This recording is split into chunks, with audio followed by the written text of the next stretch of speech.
امارت پېژندنه دیارلسم درس.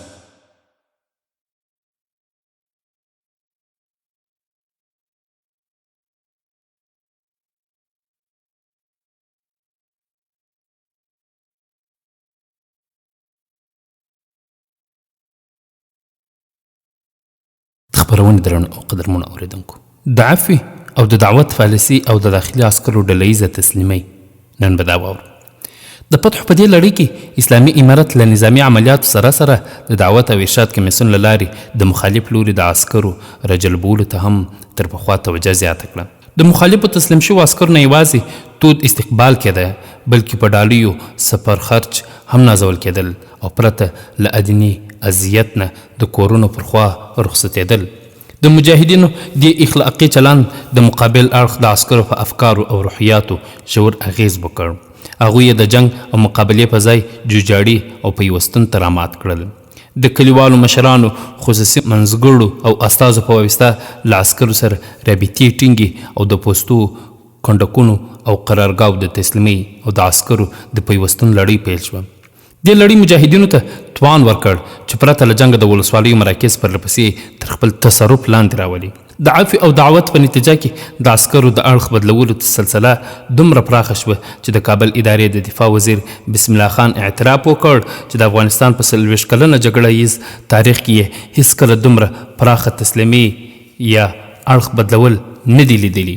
د تسلیمي د همدې لړۍ برکت و چې د افغانستان مطلق اکثریت ولسوالۍ، ولایتي مراکز او ښارونه له وینې تویېدنې پرته د اسلامي امارت تر تصرف لاندې راغلل. له زرنجه تر کابله د ولایتي مراکزو فتوحات. د ولایتي مراکزو د فتوحاتو لړۍ هغه وخت پیل شوه کله چې د اسد په 15مه چې د اګست له 6 سره برابره وه د نیمروز ولایت مرکز زرنج ښار له معمولي جنګ وروسته د مجاهدینو تر تصرف لاندې راغی.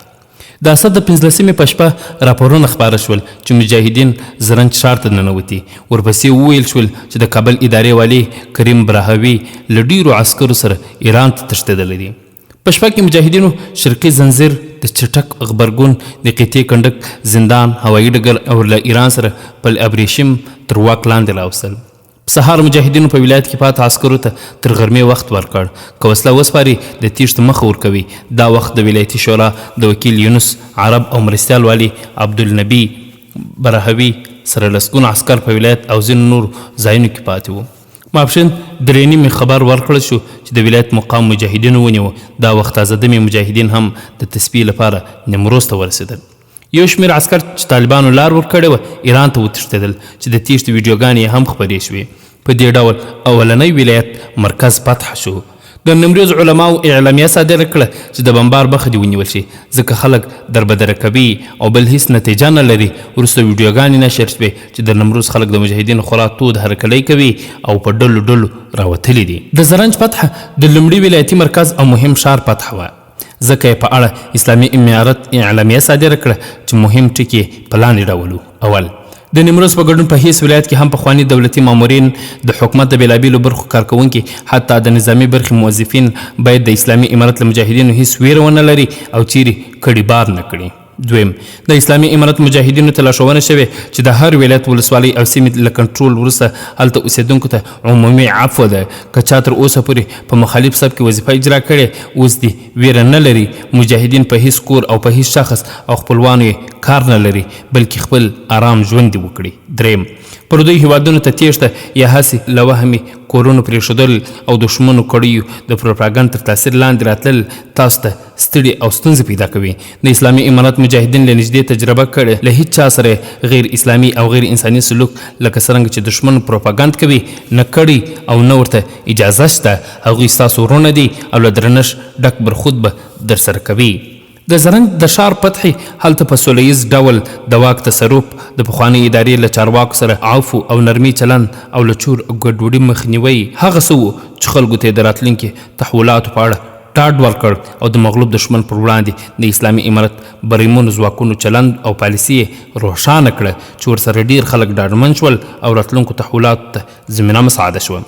د زرنج د فتح په سبا د هیواد شمال کې مهم ښار شبرغان د مجاهدینو تر تصرف لاندې راغی او ورپسې د اسد په 18 د سریفول کندوز او طالقان ښارونه فتح شول. د کندوز په فتح سره پامیر قلی اردو له پراخو پوځي امکاناتو او د سرخوکو په شمول جنگي وسایطو سره د مجاهدینو لاسته ورغی. په دې ورځ اکانومیست غربي ورځپاڼې ولیکل چې د 15 ولایاتو پر لپسې سقوط د غرب او امریکا لپاره د شرم خبره ده.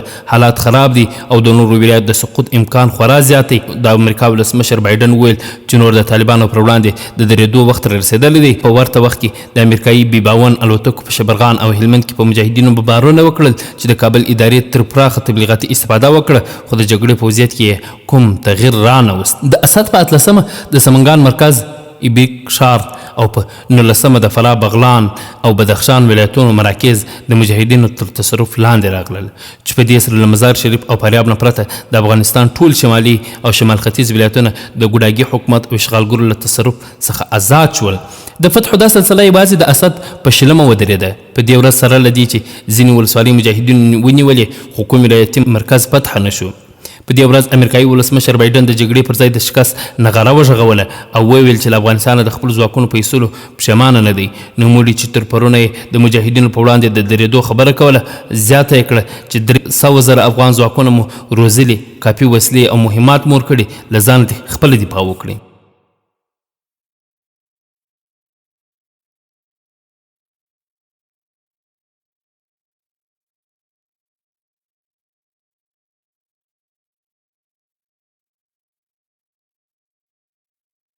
د شمالي ولایتو مسلسل سقوط اشرف غني اړ کړ چې په ناڅاپي سفر مزار شریف ته لاړ شي. هلته یې مشترک امنیتي کمیسیون ایجاد کړ او هدایت یې ورکړ چې د مردمي خیزش لپاره د جلب و جذب لړۍ پیل او د هغوی د مصلح کولو لپاره دوام ورکړي. اشرف غني چې له ځان سره لوی مقدار پیسې وړي وې، د شمال له مهمو چارواکو لکه دوستم عطانور، جمعه خان همدرد او محقق سره هم وکتل. د اسد په 21 د افغانستان 2 تاریخي ښارونه غزني او په لویدیځ کې هرات د مجاهدینو لخوا فتح شول.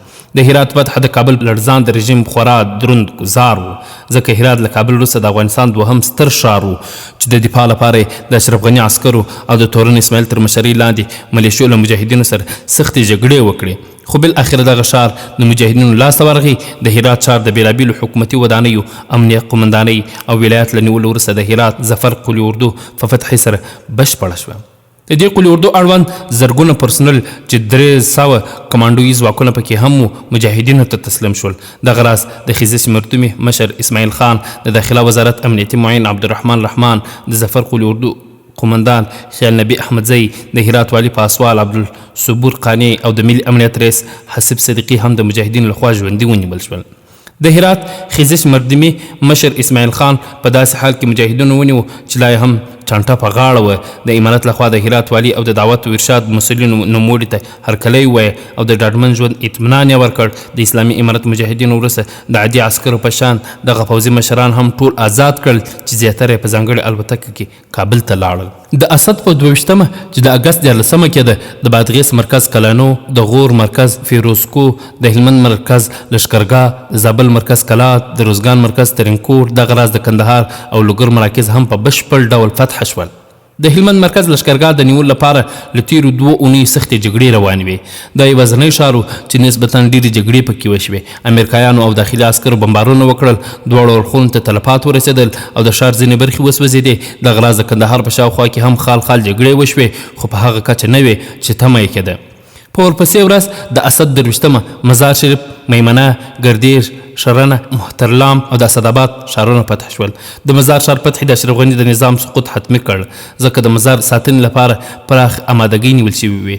د رسمي ځواکونو نه پرته د دوستم عطا محمد نور او محمد محقق تر مشرۍ لاندې د خیزش مردمي په نامه ګڼ شمېر ملیشو باندې وسلې ته تقسیم شوي وې. خو له هغه سره سره مجاهدین په ډېر اسانۍ سره ښار ته داخل شول او ګوډاګیان له پوځي وسایلو او ټانګونو سره د حیرتان بندر لوري ته وتښتېدل چې ازبکستان یې مهمو چارواکو ته لاره ورکړه او نورو پر مخ یې دروازې بندې کړې.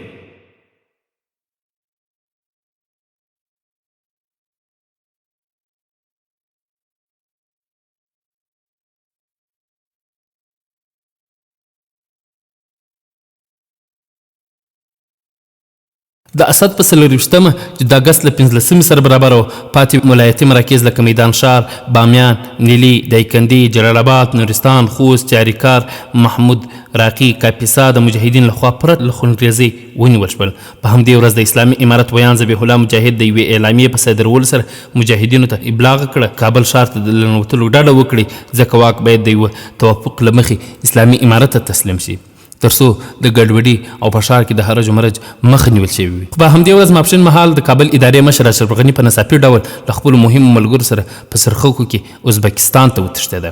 د اشرف غني له تیر سره د کابل ادارې امنیتي ځواکونه هم وشړېدل. ځینو فرصت طلبه خلکو د ښار په ځینو برخو کې د ګډوډي، لوټ او تالان هڅه وکړه او اسلامي امارت مجاهدینو ته امر وکړ چې د ګډوډۍ د مخنیوي او نظم ساتنې لپاره کابل ته داخل شي. مجاهدین په همدې ورځ ناوخته کابل ته داخل شول او مخصن مهال د افغانستان شاهي ارګ په داسې حال کې تر تصرف لاندې راوست چې د الجزیرې نړیوال خبري چینل لخوا په ژوندي ډول پوښښ ورکول کېده. په دې ډول اسلامي امارت وروسته له 10 کلونو یو ځل بیا پر کابل حاکم او د اشغالګرو لخوا رامنځته شوې اداره په بشپړ ډول له منځه لاړه. څو ورځې وروسته د سوملي په نهمه د کابل له هوایي ډګر څخه د وروستي امریکایي عسکر په تیښته سره 10 کلن ناولي اشغال په بشپړ توګ پای ته ورسید او ورپسې مجاهدینو په پنجشیر کې د ګوډاګۍ ادارې وروستۍ بقیه هم له منځه یوړل چې په دې ډول وروسته له کلونو پر افغانستان کې متحد خپلواک اسلامي نظام واکمن شو. لله الحمد.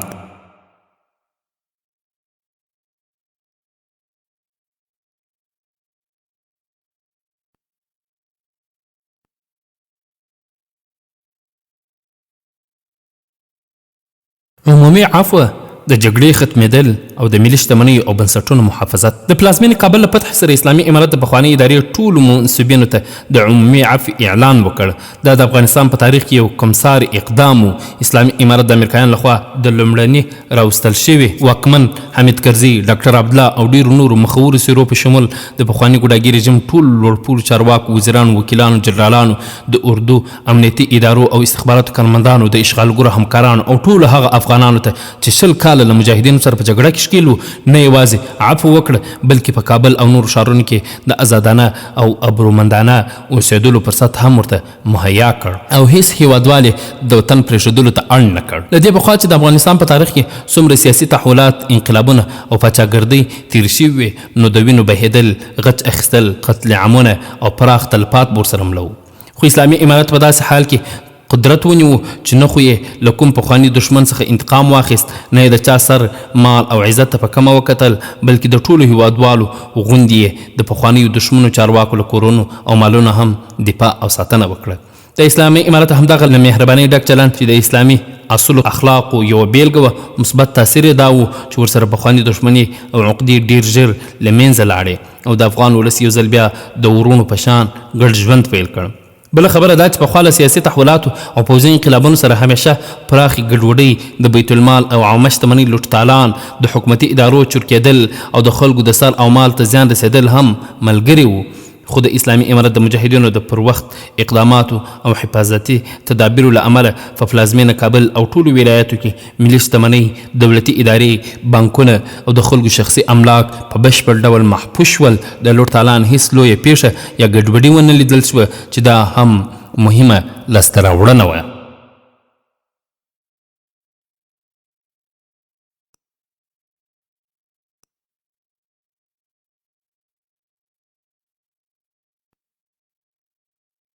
له فتح وروسته عمده لاسته راوړنې د نظامي ډګر غوندې اسلامي امارت له فتح وروسته د نظام سازۍ، ثبات او امنیت راوستلو، حکومتدارۍ، اقتصاد او د ژوند نورو برخو کې هم مهم اقدامات ترسره او د پام وړ لاسته راوړنې د ځان کړې. د اسلامي امارت تر ټولو ستره لاسته راوړنه دا وه چې د اسلامي حاکمیت بیرغ یو ځل بیا د افغانستان پر پاکه خاوره خصوصا د ارګ په ودانۍ ورپېده. د الله تعالی پر ځمکه الهي نظام پیدا شو، د حق کلمه لوړه او د باطل نښې او شعارونه سرکوب شول. اسلامي شریعت د قانون په حیث اعلان او عملی تطبیق یې پیل شو. 10 کاله چې کفري اشغالګرو او د هغوی ګوډاګیانو د ټولنې د انحراف او د بېدینۍ لپاره څومره بنسټونه رامنځته کړي وو، څو مصارف یې کړي وو، د مدني ټولنو، رسنیو او بېلابېلو سازمانونو په شکل یې د غربي فرهنګ، قانون، اخلاقو او ارزښتونو د تپلو هڅه کوله. دا سلسله په یو مخیز ډول محوه او له منځه یوړل شوه. له هیواده د پوځي او سیاسي یرغل په شان د کلتوري او فکري یرغل مخه هم وګرځول شوه. د افغانستان استقلال، ملي حاکمیت او راځي تمامیت چې له تیرو 20 کلونو راهیسې د امریکایي ټانګونو تر عرابو لاندې پایمال وو بیرته ترلاسه او موږ یې ځل بیا د بشپړې خپلواکۍ، خود ارادیت او حریت څښتنان شو. په هیواد کې جګړه پای ته ورسېده. هره ورځ چې سلګونه افغانان وژل کېدل، دغه وینه بهېدنه ودرېده. د بمبارونو، چاپو، چاودنو او جګړو غږ خاموش او هیوادوال مو وروسته له 4 لسیزې یو ځل بیا له سر تاثري امن او ډاډ نه برخمن شول. په هیواد کې متحد مرکزي اسلامي حکومت قائم شو. ملکوت طوایفي او د قدرت جزیرې له منځه لاړې. له اشغال سره راوړل شوي او تپل شوي اخلاقي او اداري فساد، غصب، اختلاس، فکري انحراف او نور ناروا پدیدو ریښې وایستل شوې. له اقتصادي سقوط څخه مخنیوی وشو. پخوا فکر کېده چې که امریکایان له افغانستانه لاس واخلي او خپلې مرستې ودروي، نو په افغانستان کې به ټول اقتصادي سیستم وشړېږي. په داسې حال کې چې امریکایانو نه یوازې پر افغانستان خپلې مرستې قطع کړې، د افغانستان 9 میلیارده بودیجه یې کنګل کړه. پر افغانستان یې اقتصادي بندیزونه ولګول، زموږ بانکونه یې تحریم کړل، د تجارتي راکړې ورکړې پر وړاندې خنډونه ایجاد کړل او په افغانستان کې ټولې انکشافي پروژې معطلې کړې. خو له دې سره سره د اسلامي امارت سالمه رهبري او پر وخت اقدامات د دې سبب شول چې له اقتصادي سقوط څخه مخنیوی وشي. بانکونه باثباته پاتې شول. تجارت، کاروبار او اقتصادي فعالیتونه له لنډمهاله سکتګۍ وروسته قرار بیرته خپل حال ته راغلل. د ملي سکې افغاني ارزښت وساتل شو او د اسلامي امارت وتوانید چې له 2 میاشتني ځنډ وروسته د ټولو حکومتي کارمندانو معاشات اجرا کړي او حکومتي چارې عادي حالت ته راستنې کړي. د سالمې رهبرۍ، اخلاص او شفافیت په نتیجه کې اسلامي امارت وکولی شوی چې ډیر وخت وروسته له داخلي عوایدو څخه د 1401 مالي کال بودیجه تامین کړي چې مقدار یې 211 میلیارد افغانیو ته رسېده. په همدې کال مالیې وزارت وتوانید چې د افغانستان په تاریخ کې په لومړي ځل په 11 میاشتو کې یوازې له ګمرکاتو 100 میلیارده افغاني عواید راټول کړي. حال دا چې د پخوانۍ ادارې په وخت کې د حمل و نقل له زیاتوالي سره سره دغه عواید په کال کې 75 میلیارده نه ډېرېدل. له عادي چارو او لګښتونو پرته اسلامي امارت انکشافي چارې هم پیل کړې. ډېرې په ټاپه ولاړې، تصدۍ فعال شوې. د هیواد په شمال کې قشتفې کانال تاریخي پروژه باندې کار پیل شو. د هیواد بېلابېلو برخو کې د لویو لارو جوړولو، کوچنیو بندونو تړلو، برېښنا د تولید او د معادنو په برخه کې پراخه سرمایه ګزاري وشوه. په امنیتي او دفاعي برخه کې پخوانۍ ګوډاګۍ ادارو اردو، امنیتي او استخباراتي بنسټونو له شړېدو وروسته اسلامي امارت وتوانید چې په کمه موده کې امنیتي، دفاعي او استخباراتي بنسټونه له سره جوړ او په پښو ودروي. د اسلامي امارت مجاهدین په همدې ادارو کې منسجم شول. په لږ وخت کې په ټولو برخو کې د پام وړ تشکیلات رامنځته او د هیواد امنیتي دفاعي ځواکونه د دې جوګه شول چې امنیت تامین کړي، هم د هیواد له سرحدونو دفاع وکړي او هم د دین، هیواد او ولس د دشمنانو دسیسې په نطفه کې خنثی کړي. د امنیتي او استخباراتي ادارو د چټکو او مسلکي اقداماتو په نتیجه کې د داخلي او بهرنیو دشمنانو هغه ټولې دسیسې شنډې شوې چې د داعش، مقاومتي باغیانو، د ښځو د ازادۍ د تحریکونو او نور اغتشاشات جوړونکو لخوا ترسره کېدلې چې مشترک هدف یې د ځمکې پر مخ د یوازیني اسلامي نظام کمزوري کول، د افغانستان وضعیت ناسم ښودل، فرقوي تاوتریخوالی، تلمن وهل او بالاخره د نظام ننګول. خو لله الحمد د دوی هلې نامراده او د الله تعالی په نصرت یې د اسلامي امارت مجاهدینو شومې هڅې شنډې کړي دي.